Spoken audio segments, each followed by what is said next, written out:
The Premed Year, session number 246.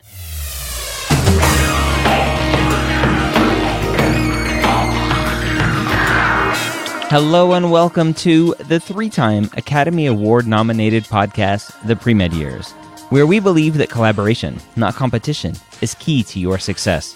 I'm your host, Dr. Ryan Gray, and in this podcast, we share with you stories, encouragement, and information that you need to know to help guide you on your path to becoming a physician or a medical student first. That's where you got to start, right?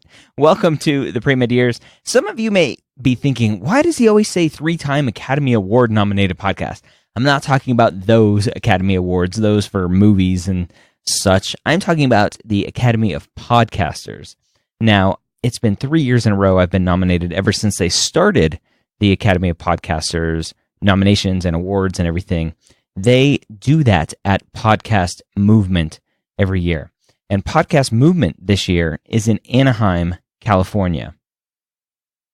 And the actual award ceremony is Wednesday, August 23rd. So a couple weeks as we're releasing this podcast. And to go to the award ceremony, it's absolutely free.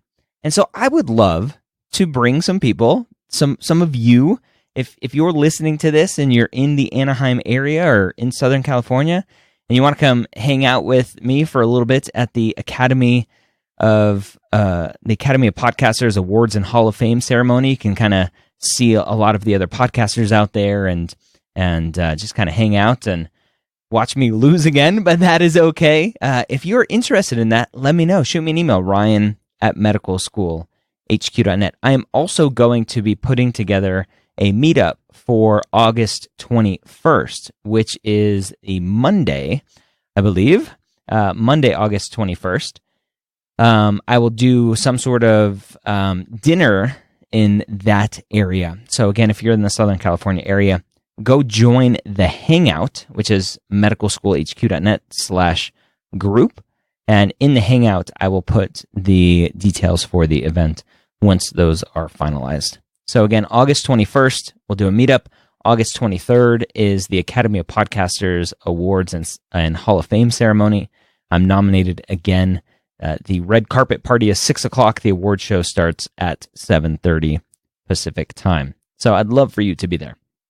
All right. With that said, I have a great, fun episode for you today. A ton of questions that came in through the voicemail feedback hotline that we have. If you haven't called in a question and you didn't know you could call in a question, you can. It's 617-410-6747. That's just a voicemail line that you can call and leave a voicemail for the podcast to be answered. When you call in, don't leave an email address or any sort of phone number on there so that I can just play the full clip in the episode like I did today. You'll hear those. And we also had a lot of great questions come in through our Facebook live stream that we were doing. So if you didn't know, I am doing basically a daily live stream, daily Q&A show on Facebook. I'm debating whether or not to do it on YouTube as well. I have the ability to stream it live to YouTube at the same time as Facebook. But I'm debating what I'm going to do there, or if I'm just going to gather up the week's worth of Q&As and then post it to YouTube only once. So that's still being debated. But what I wanted to let you know is if you would like to come hang out and watch the live streams and everything else, go join our Facebook page, which is different than our group. I've been doing them on our page. And the page is medicalschoolhq.net/ no, it's not. I think it's just medicalschoolhq.net/Facebook. Let me double check that as I'm sitting here typing. It might just be if you go to, it's medicalschoolhq.net/Facebook. And then click on the like button, and then there's the ability to get notified when I go live as well. So, with that said, the Facebook Lives, I'm turning those Facebook Lives. So obviously, you're listening to a podcast right now. And some of you aren't on Facebook. Some of you don't want to be on Facebook more often than you already are. So I'm turning those Facebook Lives into a new podcast. And I'm going to call it Ask Dr. Gray Premed Q&A, right? I'm a poet and didn't even know it. And so Ask Dr. Gray, the pre-mid Q&A, will be a brand new podcast separate from this one, separate from the MCAT podcast, separate from the old Pre-Meds podcast. And it's going to live on its own that you can subscribe to if you choose to. So that will be coming soon. If you're listening to this and you want to go check it out, go search iTunes for Ask Dr. Gray, Pre-Mid Q&A, and see if it's in there yet. It might be. Really, all I need is some artwork to get it in there ready to go. And so I'm excited to have a brand new podcast coming at you almost on a daily basis. So that'll be a busy one. With that said, today's podcast, I did a Facebook Live. I answered a ton of questions, and I hope you enjoy it. Let's go ahead and jump right in. So these questions were called in to our voicemail hotline. You can call in questions if you have any to 617-410-6747. Again, that's 617-410-6747 if you have any questions that you want to call in. So this first question is from Josh. Hi, Dr. Ryan Gray. My name is Toby. I'm currently at the University of Central Florida going into my senior year as a nursing major. And I meant Toby. And I am starting the process of trying to get all my extracurriculars down, my MCAT application. I want to apply next year. And I was wondering, does all my hours in the hospital of learning to be a nurse, does that possibly count as clinical hours if I should put that on my application? So, very common question, great question for those of you who are coming from a nursing background, whether you're still in school studying nursing or you've been working as a nurse coming in to the medical school side and trying to get your prereqs. The question of whether or not all of those nursing requirements or nursing experiences that you've been doing for the last whatever number of years, if that counts as clinical experience for your applications. And it absolutely does. It's a great clinical experience. Interacting with patients. Obviously, you're not interacting with them as a doctor, but guess what? Pre-med students aren't interacting with patients as physicians either. So you're probably doing more than the majority of pre-med students out there who are just kind of interacting in a low-level way with students or with patients. So nursing, absolutely, whether you're actively a nurse now, an NP, a PA, a nursing student, if you are interacting with patients in whatever way you are doing that with, right? Close enough to smell the patients. That's the saying out there. Close enough to smell the patients. That is great clinical experience. So absolutely use that for your application. Where a second question comes up a lot is whether or not if you are an NP, a PA, a nurse, a nursing student, or a student in any of those other provider fields, if that means you don't have to shadow a physician. And I would tell you, no, that doesn't mean you don't have to shadow a physician. You should shadow a physician, period, right? Being a nurse, being a nursing student, doesn't mean you understand what being a physician means, what the life of a physician does, what a physician does outside of that patient room and everything else that encompasses a physician's job, what she's doing, what he's doing outside of the patient room. So you still need to shadow physicians to satisfy that kind of requirement for medical school. So great question from the nurses in the room that want to move on. This next question comes from Jacob. It's a little bit of a longer one, but pretty good one. Again, you can call in questions if you have them. Hi, Ryan. My name is Jacob. I'm calling from Telford, Pennsylvania. I'm actually a graduate. I graduated in 2015 with my bachelor's in biochemistry, but I took a year off to work in the emergency room to better understand a physician's lifestyle and to better understand if being a physician was really what I wanted to be. After that year, I realized it is what I wanted to do, and so since September now, I've been studying for the MCAT, and that's pretty much all I've been doing, while also having a few undergraduate courses to help me with that, to help me with the MCAT. Unfortunately, my scores still aren't exactly where they need to be as I approach towards January, and I decided to extend my MCAT to March. I was originally scheduled in January, now I'm taking it in March. But again, I'm still not doing too much besides just studying for the MCAT. I'm kind of worried that med schools are going to look at that and say, well, if you were just studying for the MCAT during that time, that really wasn't enough. You should have been padding your resume a little bit more with other extracurricular activities.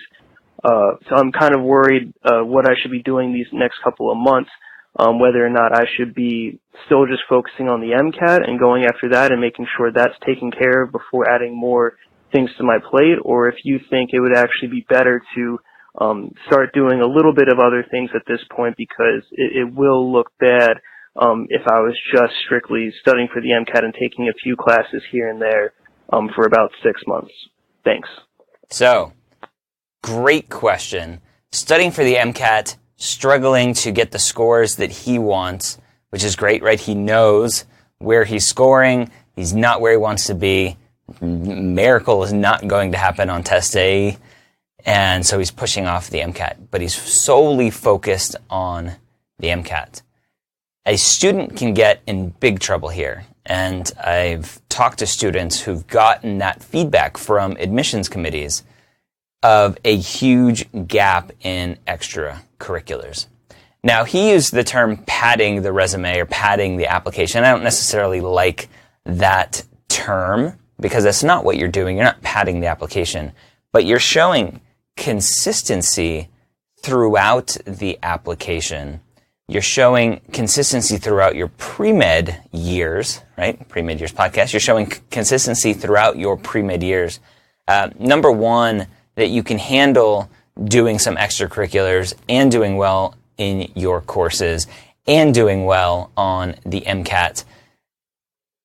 But it's also proving to the admissions committee that you truly are passionate about what you're saying you're passionate about. If there's a huge gap in patient contact from, let's say, for some reason, you get all of your extracurriculars in the first 2 years of your undergrad. You're a traditional student. You get them all in the first 2 years of your undergrad, and then you don't have anything for 2 years. And you're like, I'm good. I got 300 hours, and that's all that one website that we won't name says I need. I've seen other people post, what are my chances? And that's what they've had. And so I'm good, right? I hit that number by my sophomore year. I'm good. But you're not, because then you go your junior, senior year without anything. And when you apply, you have the timeline for your activities is showing a big gap in patient exposure. And so an admissions committee member is going to see that and they're going to think, wow, I guess Jacob isn't really that excited about patient care because he's been avoiding it now for a year, 2 years, whatever it may be. So you need patient interaction. I'm not saying you need 10 hours, 20 hours a week, but if you can get a couple hours every couple weeks, just to show some consistency, just to show when you're filling out your application, instead of the time period for that experience, so that it doesn't go from, as we're recording this, it's August of 2017.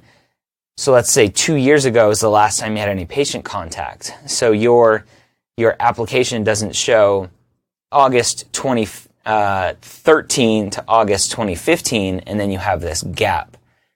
Maintain even just a little bit of time with a little bit of consistency so that you can still do well on the MCAT. You can still focus on the MCAT, but you can also get those hours that you need to keep maintaining that experience, so that instead of ending it in 2015, you can say, I'm going to continue to do this up until my matriculation into medical school.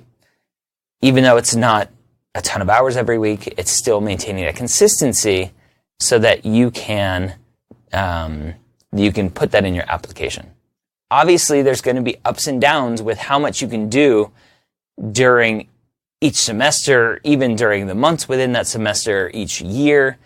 There's going to be different things that are happening that your availability to do extracurriculars and be involved in extracurriculars and be involved in the clinical experience, the shadowing, the leadership, all that other stuff, that's gonna go up and down. You can't maintain a consistent benchmark of hours all of the time. And it's okay. So just maintain some consistency, though. It's very, very important. All right, that is a great question, though. All right, we have another great question here from a student named Matt. Hi, Ryan. My name is Matt, and I recently graduated from Columbia University in New York City, and I got a Master's of Science degree in Human Nutrition. My question revolves around the fact that my performance in grad school wasn't as good as it was in undergrad. In undergrad, I graduated with 3.6 and had a load of different great opportunities I was a part of. But my question is, how does medical schools view performance in grad school as opposed to undergrad? Thank you. Bye. So, very common question I get from students who are trying to improve their undergrad grades by taking graduate level courses. And the answer is really, it depends. It depends on what your graduate level courses is. So Matt didn't really say, he did say here, Masters of Science in Human Nutrition. So I'm going to go out on a limb and say that human nutrition isn't very what is known as the hard sciences, right? It's not very hard science heavy. There may be some biochemistry in there. There may be some other courses in there, possibly. But just the name and knowing what I know from nutrition courses, not very hard science related. And so when a medical school sees that, they're going to go, maybe this master's degree isn't all that it's wrapped up to be. So you have to be very careful with master's degree. Master of Public Health, definitely not a hard sciences, isn't going to be looked upon very favorably when an admissions committee is looking at your 2.9 science GPA from undergrad and your 4.0 master's GPA, science master's science GPA in your master's of public health. It's not going to. They're not going to go, oh, okay, Johnny can handle his science now. So you have to be careful with that. The best place to go is a couple things. Just do a normal postbac, right? If you're trying to improve your coursework, trying to improve your grades, just do a normal postbac. The other place to look at, if you want to do a master's, get a master's in something, get an SMP, Special Master's Program. That is typically a very specific program set up a lot of times through the medical school or through the institution where the medical school is located. You're taking courses with the medical students. Sometimes you're proving to the admissions committees that you can handle your stuff. The problem is when a lot of students are looking at this, they go, oh, my GPA isn't that great. And this student had a 3.6, so I'm not sure why he's worried about his GPA. 3.6 is a good GPA. A lot of students will have a plan B, right? I've talked about having plan Bs before. A lot of students will use the master's as their plan B and pick a master's based on their ability to find work if they don't get into medical school after applying. So that's how they choose their master's, not what's the best master's to get me into medical school. It's what's the best master's to find me a job if I don't get into medical school. very different thoughts behind why a student is doing what they're doing. And in my mind, that second line of thinking is harmful for your overall path into medical school. So we have one more caller here, and this is an interesting one. So let's hear this one from David. Hey, Ryan. My name is David, and I am calling because I wanted to ask a question. I live in Portland, Oregon, and I wanted to ask a question regarding maybe going to med school or even PA school, more specific.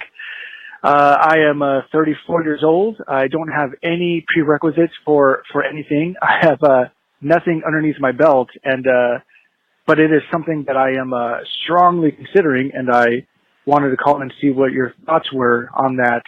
I have a BA from University of California, Santa Cruz in the classics, and I got that 5 years ago, and currently just hanging out, doing not too much, but I want to go back to school, and I'm again thinking about med school or PA school, and just again want to see your thoughts and how to get started, if it's a thing I should do or not do, I guess, in such a late time in my age. And that's about it. Thank you. All right. So there's a lot I want to pick apart with this specific question. This student mentions that they're sitting around not doing much, right? Graduated with their bachelor's, considering medical school, even PA school, and they're wondering what to do, if it's a good fit, whatever. So the fact that the student is calling me and asking the question of should he do it, should he not, right? I can't answer that for anybody. Only you know if this is right for you. Now, the problem that I had with this question is the student said he's sitting around not doing much, just thinking about medicine, PA school, or medical school, PA school. He should be out doing. Go shadow a medical student. Go shadow a medical student. Go shadow a physician. Go shadow a PA. Go and get involved in clinical volunteering. Be around patients. Don't sit around and go, oh, I really like scrubs. I think I want to be a doctor. My original degree didn't do much for me. I'm just sitting around doing nothing. Maybe being a doctor is what I want to do. Right? You can't think theoretically about this stuff. You have to go do it and make sure that you enjoy being around patients, that you enjoy the sciences behind being a physician or being a PA. And if you have done both and you are looking at both and you're still unsure, you need to go shadow the physician, go shadow the PA, go ask them questions. What do you like about your job? Ask the PA why they didn't go to medical school, why they chose to go the PA school route. And some PAs will be like, I didn't get into medical school. Some PAs will be like, I didn't want to do 4 years of medical school and then a residency. Some PAs will be like, my mom or dad was a PA and I loved what they did. I loved that level of responsibility. I don't like more responsibility. I don't like the rest of the stuff. I'm okay just being a PA. And then the physicians will give you different reasons for why they want to be physicians. But you have to go out and explore it yourself. Don't sit around and think high level, what if? What does it look like if I'm a doctor? You need to go out and experience it for yourself. And so that would be my advice for this student. So it was interesting. I thought I had another voicemail ready to go from a student who was doing the exact opposite as David here. A student was saying, I'm taking a gap year. I'm just now exploring medicine, and I'm shadowing and doing some research and trying to figure out what I like. And it was the perfect example of what to do to show your interest or to learn if you are interested in becoming a physician or a PA or an NP, whatever it may be. So those are all the voicemails that I have. Again, if you have a question, call 617-410-6747, and we will do more of these Q&A shows where you can call in. So we had a couple questions come in through the Facebook Live. So if you're listening to this in the podcast, I'm doing this on a Facebook Live. Now, I've been doing basically daily Facebook Live, so you should be a part of our community on Facebook. Go to facebook.com/medicalschoolhq. Like the page. There's some buttons there where you can get notified when we go live so that you can come hang out and learn as we go. So some questions that came in while we were going through those other questions. We had a question from Sammy saying, I was wondering what my next step should be. I have secondaries that are going in. I am still doing volunteer work, but I feel like I should be doing something more. What do you suggest I should be doing in the event that I don't receive any offers for interviews or acceptances? Should I be working towards some research, postbac, MS in biomedical science? What should I do? Right now I'm working full-time to save up funds for school. So that's kind of the plan B thinking, right? Of what if I don't get any interviews? And you kind of have to think that way at this stage of the game. I think it's still too early though. Sammy, I think for anybody in this situation, if you are applying to medical school, apply to medical school, go all out, get all of your secondaries in. Don't let anything else distract you from that, right? That's your main priority. Get all of your secondaries in, get your primary in if you haven't done that, take the MCAT if you haven't done that, but get everything in as soon as possible. And then you sit and wait. It's a waiting game. And so while you're sitting and waiting, the time that you were taking to write all of your secondaries, do all of that other stuff, go and put it into more stuff. Without knowing specifics on why you didn't get an interview, it's hard to offer suggestions. So the best answer is talk to your advisor and find out where the weakness in your application is. Is it your GPA? Then go do some postbac work. Is it your MCAT score? Then go retake the MCAT.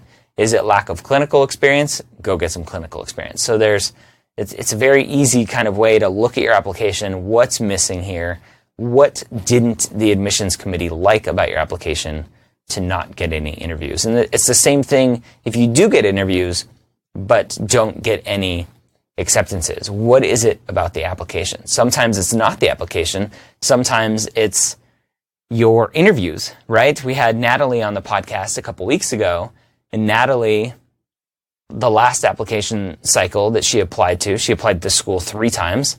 The last application cycle that she applied to, she had interviews. The first one she didn't. Second time she applied, she got interviews, 6 or 7 of them. Waitlisted, I think, at one of them, rejected from the rest. And applied again. Didn't do much to tweak her application, but applied again. Worked with me for mock interview prep. And then she got 5, I think 6 acceptances and just had her white coat ceremony at the University of Michigan. So there's a lot of pieces to the puzzle of why you didn't get in the first time, or why you didn't get in, why you didn't get any interviews, or whatever you may have. So that is for you, Sammy. Ryan, how many hours of shadowing do med schools look for? There is no great answer, Ryan, for that. I typically say have at least 40. That's just a random number that I came up with, though. There's no hard science behind any of it. There really is no right answer to that. You need to have enough to know that you want to do it, but you don't need hundreds of hours. We have another question here from Emily. Can you do a normal postbac if you already have the prerequisites for medical school? Also, what is a normal postbac? So there are 2 types of postbacs. There are what's known as academic enhancing postbacs, academic enhancer postbacs. Those are for students if you have your prereqs already, then the academic enhancement is for those students. Means you've taken the sciences, but you didn't do too well in them, and you need to retake them. There are also career changer postbacs, And those are for students who don't have the science prereqs, and they need to take all the science prereqs. And so they go and do a career changer prereq. So if you go to the AAMC, they have a postbac page with a database of all of the postbac programs out there, and you can sort and filter by state and by type of program, etc. So those are the couple ones that you have.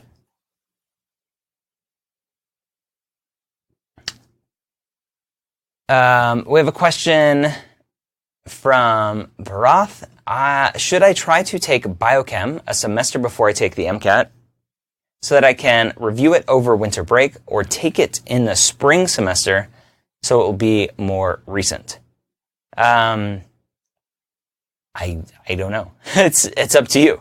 Depends on how good you are at remembering stuff and being prepared. It depends on where the MCAT falls into that. I don't know if I'd recommend taking it while you're trying to prep for the MCAT. I would try to take it earlier as possible so that it doesn't interfere with your prep. Adam says, if I have a great amount of non-medical volunteering with some military stuff, thank you for your service, Adam, should I focus on shadowing more if I only have time for one option right now? So I kind of go back to my previous answer. Shadowing isn't the end-all, be-all, right? You need some shadowing, but the clinical experience, being around patients, is much more valuable. So if you have enough shadowing, dump it and go just continue the clinical experience. MJ, what if your advisor is kind of useless? You've covered that some Premed Advisors don't acknowledge students who have GPAs or MCAT scores that are less than their arbitrary measurements, so the school has a good acceptance rate. But what about advisors who don't do anything until long after you need their assistance, like granting committee letters after you've already graduated, pushed ahead on the MCAT, and gotten shadowing in? MJ, unfortunately, there are great advisors out there. There are bad advisors out there, just like there are great doctors and bad doctors and great everything and bad everything. If you are having problems with your advisor, understand that you don't have to have that committee letter from them. It's not required to apply to medical school. So if you feel that getting a committee letter from your committee is not going to help you and is going to hurt you, then skip it, right? Just cut them out of the equation, have the letter sent to AMCAS directly, or to Interfolio, or to a COMIS. Have the letter sent directly and just cut the committee out of the process completely. Don't let the committee hurt your chances of getting into medical school. Xavier, what are some of the best qualities that you've seen from successful students who were admitted to medical school? There are a ton of great qualities. You obviously need to be determined, be hardworking, be smart enough to get good enough grades in your classes, get a good enough score on the MCAT. But really what it comes down to is being certain that this is what you want to do, and having that understanding, being able to reflect on everything that you've done leading up to the point of your applications, reflecting on that journey, and being able to, through your personal statement, show that reflection, show why you're doing this, not just that you did do it, because most of the students have done it. Now it's just a matter of reflecting and explaining that reflection to the admissions committee members through your personal statement, and if you're lucky enough to get an interview, through your interviews. So that's really where it comes down to. Xavier also has a question about how important is research and publications. It's not that important. It's important to go and explore it. Go and see if research is something you like. If there's some research going on that you enjoy, great, go do it. Publications it's hard to get a publication. So getting a publication, it's just an extra line that you can put in your application, but it's not like, oh, this student is published, we should accept him or her. It's not that important to get published. Go get some research experience, and remember that there are lots of different kinds of research. There's clinical research where you're actually interacting with patients and the physicians. There's bench research where you're interacting in a lab, typically with a PhD who's the PI doing all of the research. So lots of different research out there. Go experience it and see if you like it. If you do, great, keep going. If you don't, go find something else. Ryan is asking, do extracurriculars participated in during dual enrollment at a college in high school, are they relevant for the medical school application? Also, what do medical schools think of high school AA students? Does it help straighten an application? Everything that happens in high school stays in high school. It's kind of like Vegas, right? Unless, obviously, transcript-wise, if you're taking dual enrollment courses, those grades are going to pull into your application for medical school. This question came earlier in the Hangout as well.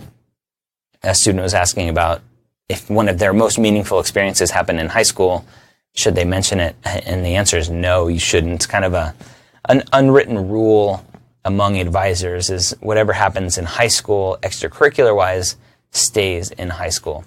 Now, if you do an extracurricular in high school and continue that for a good chunk of your college career, great, mention it, put the start date in high school. That's fine as well. But other than that, getting an AA while you're in high school, it doesn't, I mean, maybe it shows that you're dedicated, hardworking, whatever. But when you're at this point, an A is an A is an A, a degree is a degree. So I don't think it really matters. Mason, I have about 60 credits from 3 different schools from 8 years in the military, about a 3.6. Just started my first full-time semester at the university I'll be graduating from. C in Physics 1 and 2, both summer semester. I bit off way more than I could chew, I guess. Even though this isn't my first actual semester of college, will a positive trend from here on out be considered? Mason, it's kind of a silly question. The answer, of course, is yes. Any positive trend anywhere is great. Obviously, if you have a positive trend followed by a negative trend, then you don't want that. But as long as your grades are going up, then, of course, it's good. Medical schools have the ability to sort and filter based on however they want. You'll hear, or you have heard, if you're listening to this in the podcast, that at least for Texas, and I'm sure it's the same for the other medical schools, Texas, they upload all of those data points from the application. Everything that you've entered gets transmitted to the schools, and they have their own software, whatever they're using, to manipulate that data and use how they want to use. And I've talked to admissions committee members who say, you know what, I look at the last 20 hours of sciences. So they have that ability to filter and basically tell the computer program, show me the last 20 hours of sciences for this student.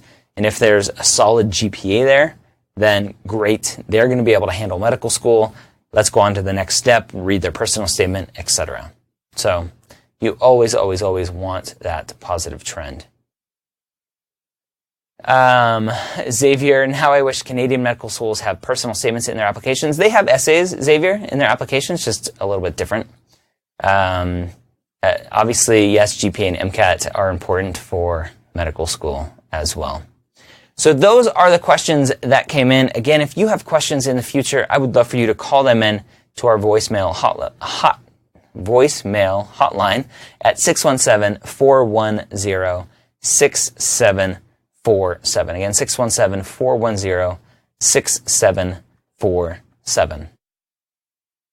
All right, so there you have it. A ton of great questions. Again, if you have any questions, 617-410-6747 is the feedback hotline or question hotline to ask the questions. Again, don't leave your name or don't leave your number or any contact info in those voicemails. Go check out our Facebook page, medicalschoolhq.net/Facebook, so you can watch and be notified when we go live on Facebook. Go look for Ask Dr. Gray Premed Q&A, and as a podcast, which is taking those Facebook Lives, turning them into a podcast. If you're in the Southern California area, and are looking to come hang out, August 21st will be a dinner. August 23rd is the Academy of Podcasters Awards ceremony that I'd love for you to come hang out with me and see all the glitz and glamour and shenanigans that happen at podcasting conferences. If you want to come hang out and do that, should be fun. All right, that is all I have for you today. A couple other mentions real quick. November 4th and 5th, AMSA Premed Fest in Tampa, Florida. If you can make it, be there. I'll be speaking. I'll have my table set up.